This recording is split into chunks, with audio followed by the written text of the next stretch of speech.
All right, so welcome back for another deep dive. Today we're going to be looking at something that might seem pretty basic on the surface. We're going to be talking about greetings in Spanish. You might be thinking, okay, I know hola, so what else is there to learn?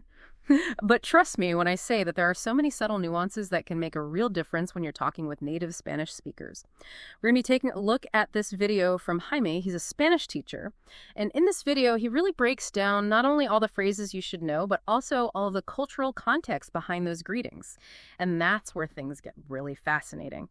And he gives us all these really just amazing phrases and expressions that are super useful in real-life conversations. Jaime's passion for teaching Spanish really shines through in this video, which makes it fun and engaging to learn from. So I'm really excited to jump into all this with you. Yeah, me too. Should be fun. So let's get started with some of the things that I found really interesting in Jaime's video. So he points out that Spanish, just like English, has different greetings depending on the time of day.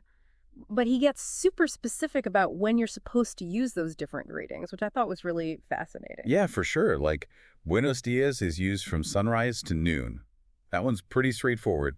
But then buenas tardes covers noon all the way to 9 p.m., basically until sunset. And then from 9 p.m. to sunrise is buenas noches. Right. And then here's where it gets even more interesting. Jaime mentioned that lots of Spaniards actually mentally extend the morning until lunchtime, which can be like 2 or 3 p.m. in Spain. So that makes their mornings super long. What do you think that tells us about their culture? That's a great question. I think it probably reflects a more relaxed approach to time in general. More focused on enjoying the moment rather than rushing through the day. And lunch is usually the biggest meal in Spain. It's a time for getting together with friends and family. It's a social thing. So extending the morning greeting to include that really important social event makes a lot of sense. Yeah, I never really thought about that before. It's amazing how even a time-based greeting can tell us so much about a culture's values. Right. Absolutely. It shows how important it is to pay attention to those subtle cues. They can teach you so much about how people think and interact with the world. Yeah, for sure. So we talked about the more formal greetings, but what about when you want to be a little more casual? Jaime gave a few examples of informal greetings like ¿Qué tal te va? Or ¿Qué tal anda? Yeah, both of those basically mean, how's it going? Ali. But they have slightly different vibes. ¿Qué tal te va? Kind of focuses more on the individual person, how they're doing specifically. While ¿Qué tal anda?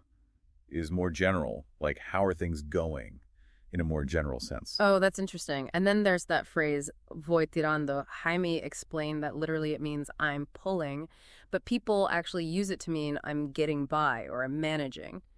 It seems very understated. Yeah, it is. It's very humble. And that kind of humility is actually really important in Spanish culture. It's not about bragging or exaggerating. It's about acknowledging that everyone goes through ups and downs and that you're just trying your best. Yeah. You can actually really connect with Spanish speakers if you understand this and use phrases like voy tirando appropriately. Yeah, that's a great point. It shows that you're not just speaking Spanish, you're understanding the cultural values behind the language. Jaime also talked about the verbs ser and llamarse. Those are super important for introducing yourself. Right. And he mentioned a really common mistake that language learners make. They forget to use the reflexive pronoun se when they use the verb llamarse. It seems like a small detail, but it actually makes a big difference in meaning. Like, yo llamo means I call, like making a phone call. But yo me llamo means I am called, or my name is. Yeah, that's a really important distinction. Paying attention to those grammatical details can really help you avoid misunderstandings. Definitely. Oh, and speaking of those kinds of details, Kenny also talked about how to choose between formal and informal greetings. Right. Specifically when to use usted instead of tu. Yeah, like when you want to show respect to someone who's older or in a position of authority, it seems like using the wrong form could be a little awkward. Yeah, it could be. Using tu when you're supposed to use usted could seem disrespectful or too familiar. It's all about recognizing those social boundaries. Like in English, you might choose between using sir or ma'am versus someone's first name. Right, right. It's really fascinating how much cultural sensitivity goes into even the simplest greetings. Yeah. So far, we've seen how Spanish greetings can show your awareness of time, formality, and even personal attitude. And that's just the tip of the iceberg. There's so much more to explore. Makes you think about how much meaning we pack into these little phrases without even realizing it. Yeah, totally. And Jaime also gave some good examples of how to introduce yourself in Spanish. Like you can say soy, and then your name or what you do for work, or you can use me llamo. Right. And he also brought up something that's easy to forget, which is Using titles in formal situations. Like if you're addressing someone as señor, señora, or señorita before their last name, it shows respect and recognizes their position. Yeah, that makes sense. It's like how some cultures use professional titles like doctor or professor. It's all about showing that respect and formality. Exactly. It's kind of like a little cultural dance. And if you know the steps, you'll be a much better communicator. I love that analogy. Okay, so we've talked about those formal greetings and introductions. But Jaime also talked about some more informal ways to say hello, like hola, ¿qué tal? Or buenos días, ¿qué hay de nuevo? Hola. They sound so friendly and lively. Yeah, they are. It shows how Spanish greetings can be about more than just exchanging basic information. They can really create a warm and welcoming atmosphere. And, those little extra phrases add some personality and make the language come alive. Totally. So we've covered hellos and introductions. What about goodbyes? Of course. Jaime starts off with the classic hasta luego, which literally means until later, just like our see you later. Yeah, I think most people have heard that one. Right. But then he gets into some goodbyes that have more specific meanings, like nos vemos means we'll see each other. And you can even add to it like nos vemos mañana for see you tomorrow, or nos vemos pronto, which is see you soon. Oh, I like that. It's a nice way to tell someone that you're looking forward to seeing them again, not just a quick goodbye. Right, exactly. And then you got hasta la vista, which is more like a final goodbye or farewell. Oh, yeah. That one always reminds me of those Terminator movies. It sounds so dramatic. It does. It definitely has that pop culture connection now. But in everyday conversation, other goodbyes are probably more common. But the point is that each farewell has its own subtle meaning. And if you choose the right one, it can really make you sound more like a native speaker. Yeah, for sure. It's amazing how much depth there is to even those simple greetings and goodbyes. It really shows how important it is to understand the cultural context. Think of it like this. You're not just speaking Spanish, you're speaking with Spanish speakers and using the language in a way that makes sense to them. It shows that you care about getting it right. I like that. And that can make all the difference when you're trying to build relationships and connect with people on a deeper level. Now, Jaime also went beyond the basic phrases and talked about some of the most common mistakes that language learners make. He really emphasized using the correct gender and number agreement when you're using adjectives. That's something I always have to think about. Yeah, it's important. Spanish is a gendered language. So if you learn a phrase like hola, chico guapo, which means hi, handsome boy, you can't just use that for everyone. Right. You'd have to say hola, chica guapa if you were talking to a girl. Yeah. You have to use the feminine form of the adjective. Yeah, I can see how messing that up would be pretty confusing. Definitely. And, those little details really show that you're paying attention. You're not just throwing words around.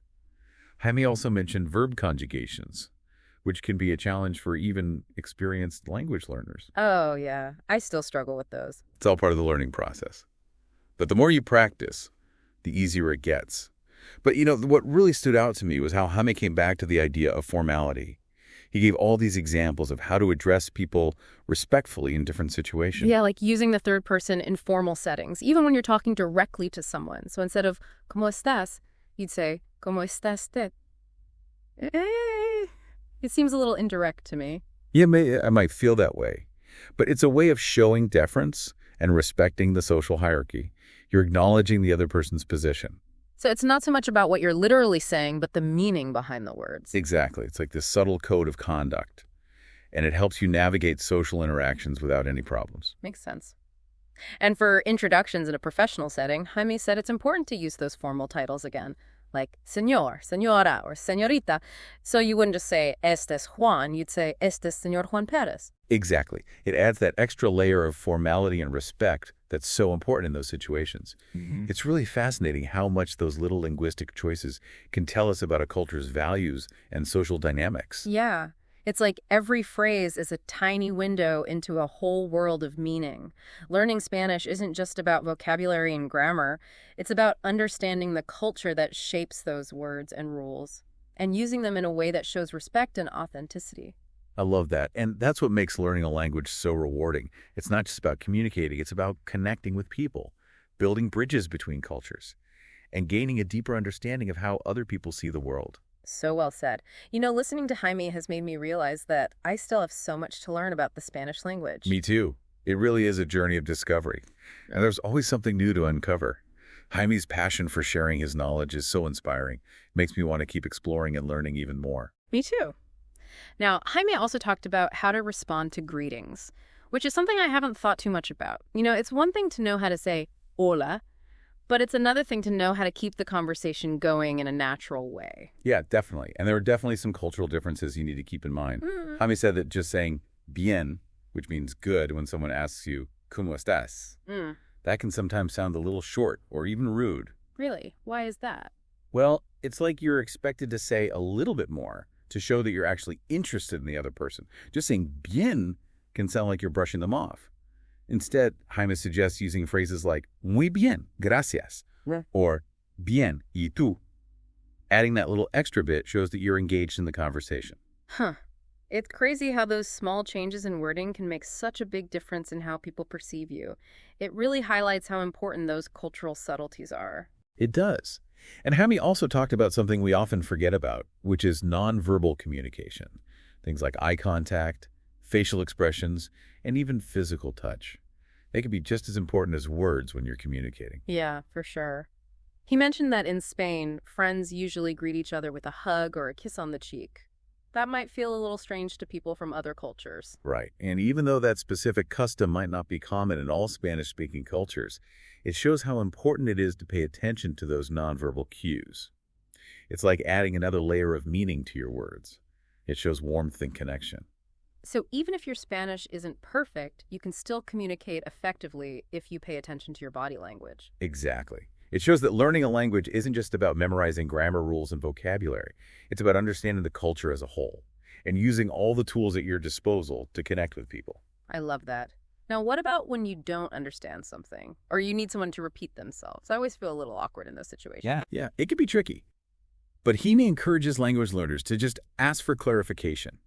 Like, it's totally fine to use phrases like ¿cómo? Or ¿puede repetir, por favor?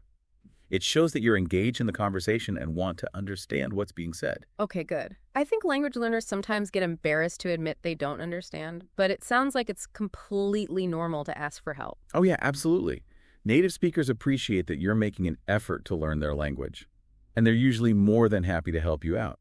And remember, Jaime reminded us that making mistakes is totally normal.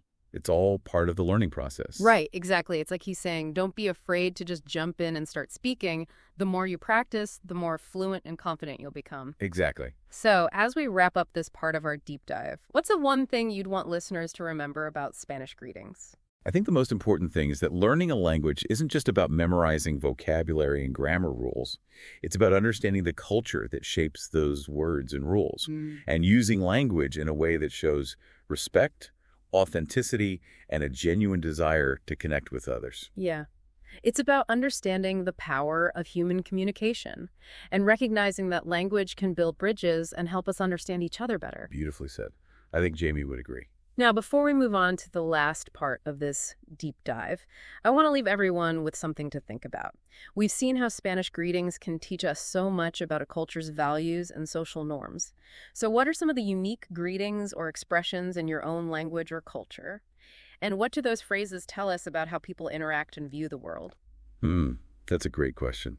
I hope everyone listening will take some time to think about that. Awesome. Well, thanks for joining us on this deep dive into Spanish greetings. We'll be back to explore even more of Jaime's insights into Spanish greetings in the next part of this episode. Okay, so we're back, ready to jump back into our deep dive into Spanish greetings with Jaime. It's amazing how much we've already learned about all the cultural nuances and how important it is to understand all those subtle cues when you're greeting someone in Spanish. Yeah, absolutely. It really makes you realize that language is so much more than just words. It's a reflection of the culture it comes from. Right, exactly. Something that really stood out to me was how Jaime talked about how much Spanish greetings can tell you about the values of the culture. It's like you can get a little glimpse into the soul of the society just by looking at how they greet each other. Yeah, I agree. It's fascinating how those simple phrases can reveal so much about things like social dynamics, respect for authority, and even people's attitudes towards things like time and personal expression. It makes you realize that when you're learning a language, you're not just learning grammar and vocabulary. You're learning about the heart of the culture behind the language. That's a great way to put it. You're not just learning to speak, you're learning to connect with people on a deeper level. And speaking of connection, Jaime also gave us some really useful tips on how to respond to greetings in Spanish. It's one thing to know how to say hola, but it's another thing to know how to keep a conversation going in a way that feels natural and comfortable. Right, exactly. Yeah. Like he mentioned that just saying bien, which means good, in response to ¿Cómo estás? Can actually sound kind of short or even a little rude, even though it seems like a perfectly normal answer. Yeah, it does, doesn't it? Yeah. But he explained that in Spanish culture, people usually expect you to say a little more, to show that you're really interested in how the other person is doing. Just saying bien can make it sound like you're not really paying attention or that you're trying to end the conversation quickly. Oh, that makes sense. Yeah. So Jaime suggests using phrases like muy bien, gracias, which means very well, thank you, or bien y tú, which means good and you. It shows that you're engaged in the conversation and care about the other person. Right. So it's not enough to just say how you're doing. Yeah. You need to add a little something extra to acknowledge the other person and show that you're actually present in the moment. That's a great way to put it. It's those little subtle differences in the way you phrase things that can make a huge difference in how people perceive you. For sure. And, it's not just about the words themselves. Jaime also talked about how important nonverbal communication is. Right. Like eye contact and facial expressions, even things like physical touch. Exactly. All those things can add so much meaning to what you're saying. Yeah. He pointed out that in Spain, it's normal for friends to greet each other with a hug or a kiss on the cheek. But that might not be the case in other cultures. Right, and that's why it's so important to be aware of those cultural differences when it comes to nonverbal communication. What might seem totally normal and friendly in one culture could be taken the wrong way in another culture. That makes a lot of sense. It's all about paying attention to how people interact with each other. And don't be afraid to ask if you're not sure about something. Yeah, it's all part of the learning process. Speaking of learning, Jaime also gave us some really helpful advice on what to do if you don't understand something or need someone to repeat what they said. Yeah, I'm glad he talked about that. I think those situations can be super awkward for language learners. It's easy to feel embarrassed or self-conscious when you don't understand something. Totally. But Jaime reminded us that it's okay to ask for clarification. It's better to ask than to just pretend you understand. He said we can use phrases like ¿cómo?, which means what, or ¿puede repetir, por favor?, which means can you repeat, please? Yeah, that makes me feel a lot better. Yeah. Sometimes I think language learners are too afraid to admit they don't understand something, but it sounds like it's perfectly acceptable to ask for help. Oh yeah, for sure. Most native speakers are really happy to help, and they appreciate the effort you're making to learn their language. And like Jaime said, making mistakes is totally normal. It's all part of learning. Exactly. So I guess the biggest takeaway from this deep dive is that language is really powerful. It's not just about the words themselves. It's about the culture they represent and the connections we make with people. And it's about opening ourselves up to new experiences and new ways of seeing the world. I couldn't have said it better myself. It's a journey that's full of surprises and challenges, but ultimately it's so rewarding. Well said. It sounds like you're really inspired by Jaime's passion for teaching Spanish. I am. He's really great. Well, this has been a fascinating deep dive into the world of Spanish greetings. I've learned so much. Thanks for joining us. And until next time, keep learning and keep exploring.